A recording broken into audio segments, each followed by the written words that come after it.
Hello guys! Meron tayo ditong chicken. Magagawa tayo ng sweet and sour chicken. So, isang buong manok ang ating gagawin ngayon. Paghihiwa-hiwain natin. At tatanggalan natin ng taba. Para hindi masyadong oily ang ating sweet and sour. So, syempre, pagkatapos natin na i-slice nito.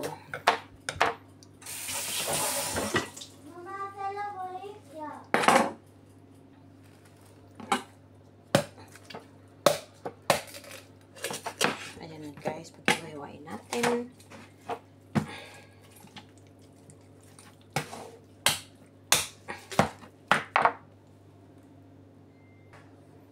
So, ayan guys, at paalala lang, pag may mga anak kayo, mas maganda pag ganito yung papakain ninyo, yung laman.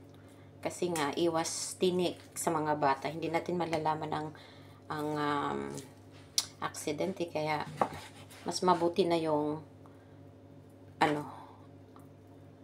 alam na aware tayo. So, usually, ito ang pinapakain ko sa anak ko, yung breast. So, pag kayo ay namamahalan sa breast, in case, pwede naman kayong bumili nung breast na may buto. Yung tawag na is, ayun na, fileto ang tawag, yung wala ng buto. So, ito, huhugasan natin ang 1 kilong manok. So, dito natin guys, ang ating mga gagamitin natin sa pagluluto. Andito ang ating onion, garlic, and pepper, bell pepper, at chicken.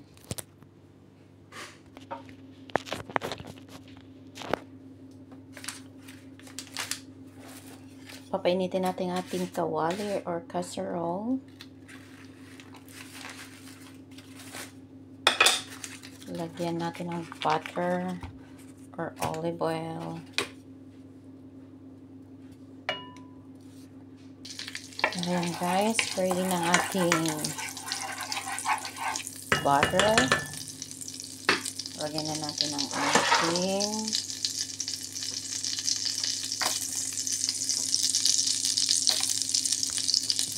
garlic at onion. So, habang mainit-init pa, lagyan natin ang ating chicken.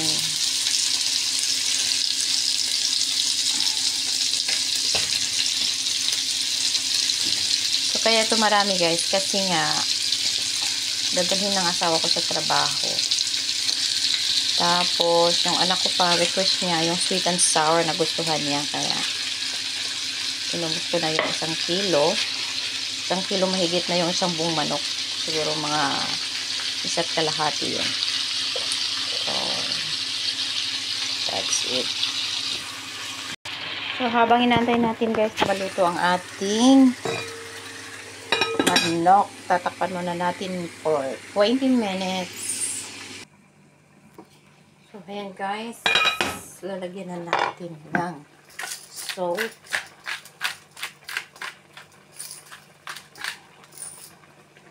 And pepper.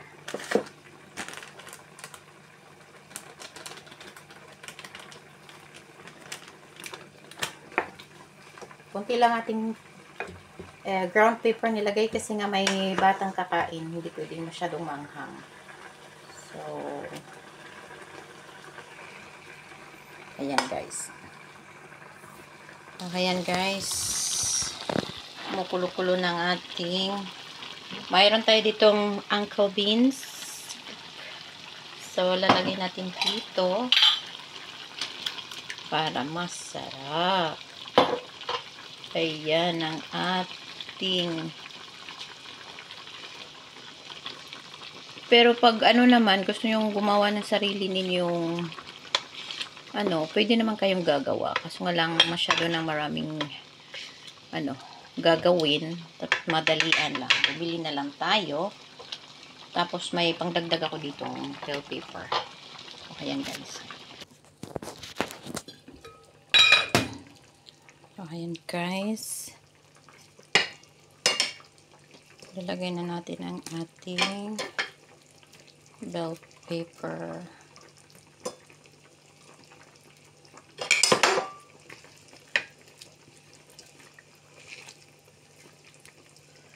Pag gusto niyo pa ng maraming bell paper, pwedeng pwede.